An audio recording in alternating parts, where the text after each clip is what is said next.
কাউকে ভয় দেখিও না, সাহস দিও। কাউকে লজ্জা দিও না, শিখিয়ে দাও। কাউকে বোকা বলো না, বুঝিয়ে দিও। কারো প্রতি রাগ করো না, বুঝতে চেষ্টা করো। এটাই হচ্ছে সুন্দর চরিত্রের লক্ষণ।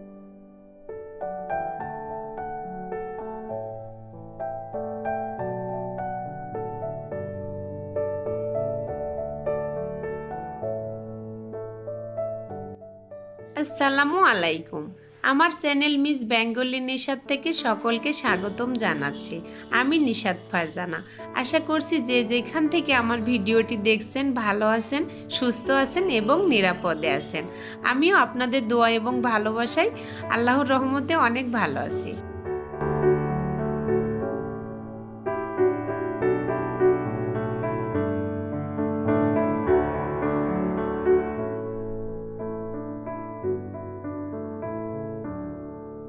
এই যে সকাল সকাল আমি বিছানাটা পরিপাটি করে নেব, আর পুরানো চাদরটা উঠিয়ে ফেলেছি। আর এই যে একটা ইনটেক্স চাদর বের করে নিলাম আমি আলমিরা থেকে, এটা আমি এখন বিছিয়ে নেব। এটা আমার কিন্তু ভিডিওটা করা কোরবানি ঈদের আগের দিন, আর আমি রুমটা আগেই পরিপাটি করে নিতে চাচ্ছি, যেহেতু কোরবানি ঈদের দিন কিন্তু আমাদের নানান কাজে ব্যস্ত থাকতে হয় সবারই। আর কোরবানি ঈদ আসলে প্রত্যেকটা ভাই বোনেরা কিন্তু অনেক কষ্ট হয়ে যায়, যারা বিশেষ করে কোরবানি দেয়। নানান কাজে ব্যস্ত থাকতে হয়, আমরাও সেরকম কোনো কিছুই ব্যতিক্রমী না। প্রত্যেকের মতো কিন্তু সবারই এত সহজ না, প্রত্যেকটা কাজই অনেক কঠিন।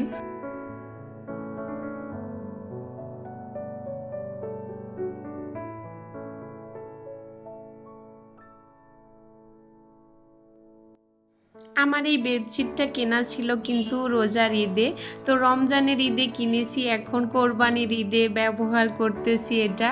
আসলে আমি রমজানের ঈদে অনেকগুলো চাদর কিনছিলাম, তো তখন আর এটা ব্যবহার করা হয়ে ওঠেনি, এই জন্য ভাবলাম কোরবানি ঈদে ইনটেক চাদরটাই ব্যবহার করি।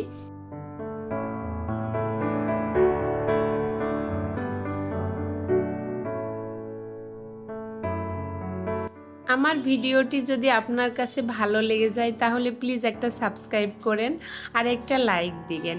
আপনাদের ছোট ছোট একটা লাইক আমার নতুন ভিডিও বানানোর অনুপ্রাণিত হবে। আর একটা কথা প্রতিদিনের মতোই বলি, আজকেও বলছি, মানুষ মাত্রই ভুল, আমারও ভুল হতে পারে, তো ভুলটাকে ক্ষমা সুন্দর দৃষ্টিতেই দেখবেন। তো ঈদের আগের দিন, কোরবানি ঈদের আগের দিন কিন্তু আমি একটু বাজারে গেছিলাম, বাজারে বলতে আমি মার্কেটে গেছিলাম। তো মার্কেটে গিয়ে প্রচণ্ড আকারের ভিড় ছিল, তো ভিড়ের মধ্যেও আমি মেয়ের জন্য দুইটা ফ্রক জামা কিনে নিয়ে এসেছি, আমার ছোট মেয়ে মারিয়ামের জন্য। তো একটা সুতি ফ্রক নিয়ে এসেছি, সেটা আলমসের। আলম ভয়েলের কাপড় কিন্তু প্রত্যেকটাই খুব ভালো এবং পরতে আরামদায়ক, এই জন্য আলম ভয়েলের একটা ফ্রক নিয়ে এসেছি। আর একটা মাখন জর্জেটের একটা ফ্রক নিয়ে এসেছি। তো দুটোই আমার কাছে ভালো লাগছিল, যেহেতু ছোট মানুষ পিঙ্ক কালার একটা নিয়েছি আর সাদার সাথে একটা অরেঞ্জের একটা যে কম্বিনেশন, এটা আমার কাছে ভালো লাগছে। আর দুটাই যে নাগরা কিনে নিয়ে এসেছি। আর যেহেতু আমার দুটাই মেয়ে বাচ্চা, মেয়েদের তো একটু সাজগোজের জিনিস সবসময়ই লাগে, যেহেতু রাবার ক্লিপ ব্যান্ড এগুলো সবসময় লাগে, ওদের জন্য আমি তিনটা ইয়ে নিয়ে এসেছি, মেহেদি আর একটা আইলাইনার, একটা আইশ্যাডো, কয়েকটা ব্যান্ডও কিনে নিয়েছি। ব্যান্ডেরও প্রয়োজন ছিল, এগুলো আমাদের হারাইতেই থাকে, ভাঙতেই থাকে, এগুলোর আর শেষ নেই, বলেও শেষ করা যাবে না। আর এই যে এই প্রজাপতিটা আমার ছোট মেয়ে বায়না ধরে কিনেছে যে আমি এটা কিনবো আম্মু, আমার কিনে দাও। আর আমার কয়েকটা যে হেজাব পিন কিনেছি। আর আসলে রোজার ঈদে যতটা কেনাকাটা হয় কোরবানি ঈদে সেরকম কোনো কেনাকাটাই আমি করি না, খুব সীমিত কেনাকাটা করি। আসলে রমজানের ঈদে খুবই কেনাকাটার একটা ধুম পড়ে যায়, যে কয়েকটা জামা লাগবে বাচ্চাদের সেরকমটা, আর এখন খুবই সীমিত আমি বাজার করি কোরবানির ঈদে। আর এই যে দুই মেয়ের যে দুইটা নাগরা কিনেছি, আমার বড় মেয়েটা অবশ্য যায়নি মার্কেটে, আমি নিজে কিনে নিয়ে এসেছি, তারপরেও আলহামদুলিল্লাহ ওর পছন্দ হয়েছে জুতাটা।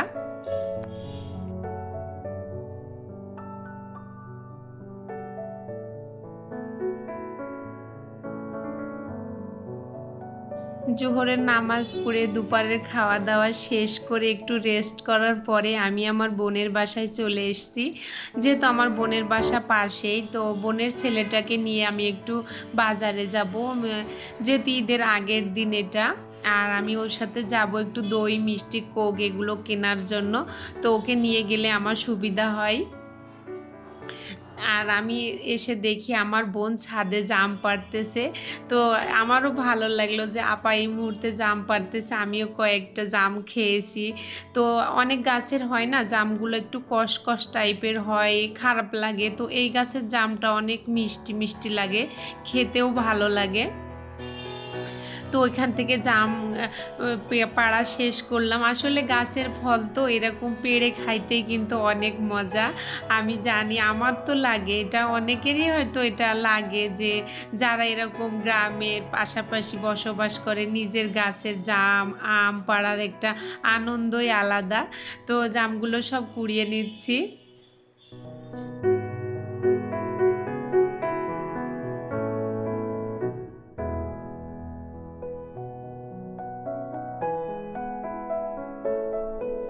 আর এই যে জামটা বাসায় নিয়ে এসে এবার ভর্তা করে নেব। আসলে আমাদের এলাকায় কিন্তু, এলাকায় বলতে কি এটা অনেকেই করে, আমি জানি যে জাম ভর্তা করে খাইলে কিন্তু খুব ভালো লাগে। আমি একটা কাঁচের ঢাকনালা বাটির মধ্যে জামটা নিয়ে নিয়েছি, একটু লবণ মরিচ দিয়ে, বিট লবণ সব কিছু একত্রে দিয়ে এরকম ঝাঁকি দিচ্ছি। কয়েকটা ঝাঁকি দিলেই কিন্তু এটা ফেটে ফেটে যায় এবং লবণ মরিচগুলা ওর মধ্যে গেলে খুব ভালো লাগে এরকম জাম ভর্তাটা খেতে। আর সেটাও আমি করে নিচ্ছি, যেহেতু জাম পাড়ছিলাম জামের ভর্তাটাও করছিলাম, সেটাও আপনাদেরকে দেখাচ্ছি। আর আমার দুলা ভাই যে ভাইয়া কতগুলো আম নিয়ে এসছে, কতগুলো বলতে 1 ক্যারেজ আম নিয়ে এসছে আমার জন্য। আমি আবার, তো আপা বলতেছে এখান থেকে তুই অর্ধেকটা নিয়ে যা আর অর্ধেকটা আমার জন্য রেখে যা। তো ওইখান থেকে আমি 10 কেজি মতো আম নিয়ে এসছি বাসায়। তো আমগুলো অনেক সুন্দর এবং খুব মিষ্টি, আমি ফ্রিজে রেখে দিয়েছি। নর্মালে যে আস্তে ধীরে খাওয়া যাবে, এখন ঈদের টাইমে আসলে এত কিছু খাওয়া সম্ভব না। তো আমার ভাইয়ার পুকুরের পাশে কিন্তু অনেক কলা গাছ, তো সেই কলা গাছ অবশ্য আমি একদিন আপনাদের ভিডিওতে দেখাবো যে আমার ভাইয়ার পুকুর পাড়ে অনেক কিন্তু শাক সবজি আছে। তো সেখান থেকে উনি কলা নিয়ে এসছে। এইটা কিন্তু কোনো ফরমালিন বিষ দিয়ে পাকানো না, যেহেতু গাছ থেকে নিয়ে এসে বস্তার মধ্যে রেখে দিলে এরকম হয়ে যায় হলুদ। আর এই যে আমি এখন বাসায় চলে এসেছি, বাসায় নিয়ে এসে আমগুলো রেখে দেব আমি, যেহেতু আমটা এখনও আধা কাঁচা আছে, কিছু কাঁচা কিছু পাকা। এক রাত্রেই কিন্তু আমগুলো একদম পেকে গেছে। আর সিজনাল ফলগুলো কিন্তু এরকমই যে খুব দ্রুত পেকে যায়, আসলে গরমটাও তো অতিরিক্ত পড়তেছে। এই জন্য আমগুলো আমি থালায় রেখে দিচ্ছি, যে একটা একটা করে রেখে দিচ্ছি, আর যেগুলো পেকে গেছে সেগুলো ফ্রিজে রাখছি, যেহেতু ঈদের সময় কিন্তু এত আম খাওয়া যাবে না। আর আসলে আমার বাচ্চারা কম বেশি আলহামদুলিল্লাহ সব ধরনের ফলই খায়, এমন না যে এটা খায় না ওটা খায় না, এরকম না, কম বেশি খায় সব জিনিসই। আর আমি এই যে চলে গেছিলাম একটু বাজারে গিয়ে দেখি প্রচণ্ড আকারের ভিড়।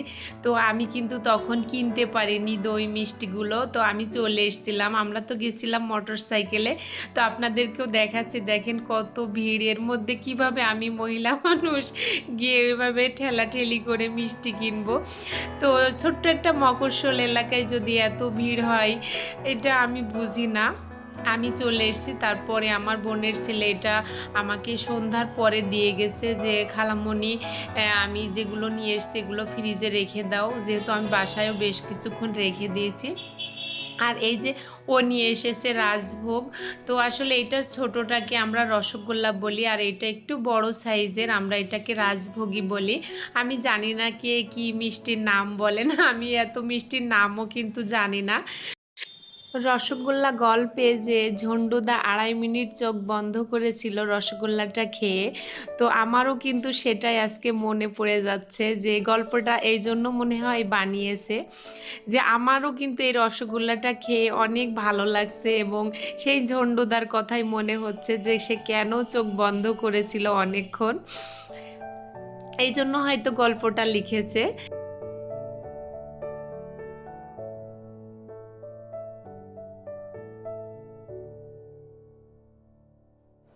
আজকে এখানেই শেষ করছি। আর নেক্সট ভিডিও দেখার জন্য অনুরোধ রইল। সেই পর্যন্ত সবাই ভালো থাকবেন, সুস্থ থাকবেন এবং নিরাপদে থাকবেন। আর আমার পরিবারের জন্য সবাই দোয়া করবেন। আল্লাহ হাফেজ। আসসালামু আলাইকুম।